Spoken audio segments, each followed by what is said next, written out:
At the end of the day, Miami wants to be here, and capitalism is going to push for it to stay here. So my job is to hopefully understand, in the broadest sense, what the possibilities are, and try and get people to see those possibilities.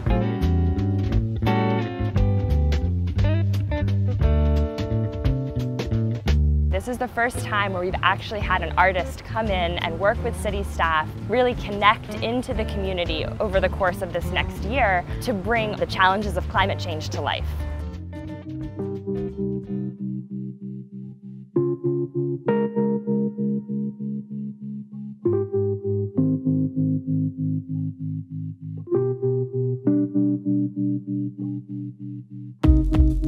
They have asked me to give my take, to be present at meetings, to get to know people at City Hall, to learn what's happening at different stages of development and sea level rise and flood relief mitigation efforts. A couple years ago, I kind of landed on this idea of reappropriating ubiquitous objects. So things that are expected in a space and then kind of glitching them, doing something to affect how people see those objects in that moment and after that. I eventually landed on sand. Sand being the main thing that created Miami Beach. Miami Beach, most of it, is all on land that shouldn't have been here. It's not real.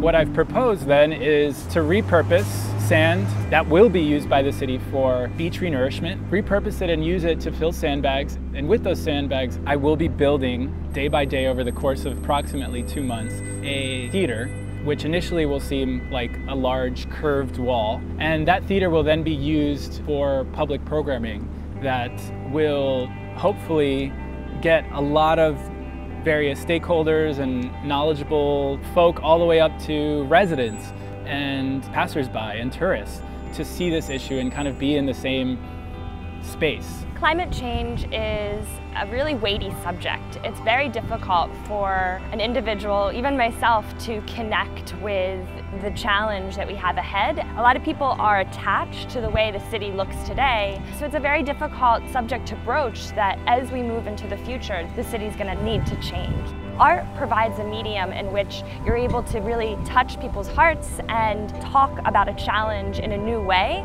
that is more accessible.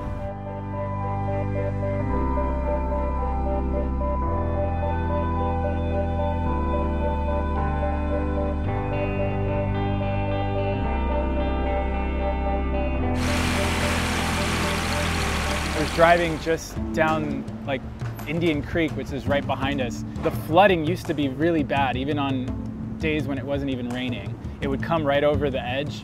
And I was driving by there and I'll never forget having to swerve out of the way to drive. And there was water pumps in the kind of standing water, shooting water out into the canal, but the water was all at the same level. The pumps were just there to kind of make noise, to tell people to like move along, there's nothing to see here. The kind of clean nature of such a ridiculous moment like really stayed with me. So I basically stole that from the city.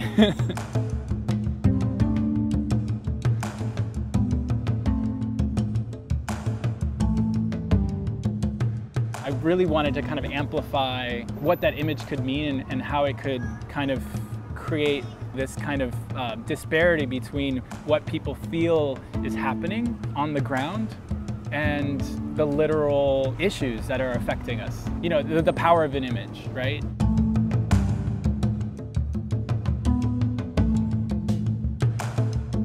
The more performative element of it was trying to embody this sort of affluent, luxurious participant of Miami society. So this kind of person that's very, you know, blasé but elegant. We had to open and close the valve, so there was a lot of that motion. It was funny because I'm trying to be elegant and like above it all, but at the same time I have to do it. All these beautiful, glamorous people that don't want to deal with it, they're still gonna have to deal with it.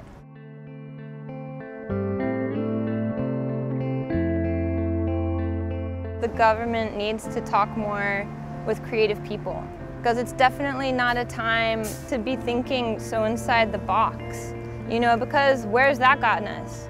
I think that individual has a lot of power when it comes to how our cities and our country responds to climate change. If you're creative, this is an amazing challenge that we need creative minds thinking about in new ways and helping us move forward together. I do believe artists have a role in affecting change politically and otherwise. I mean, just like everybody else. It's whether or not you want to take hold of it.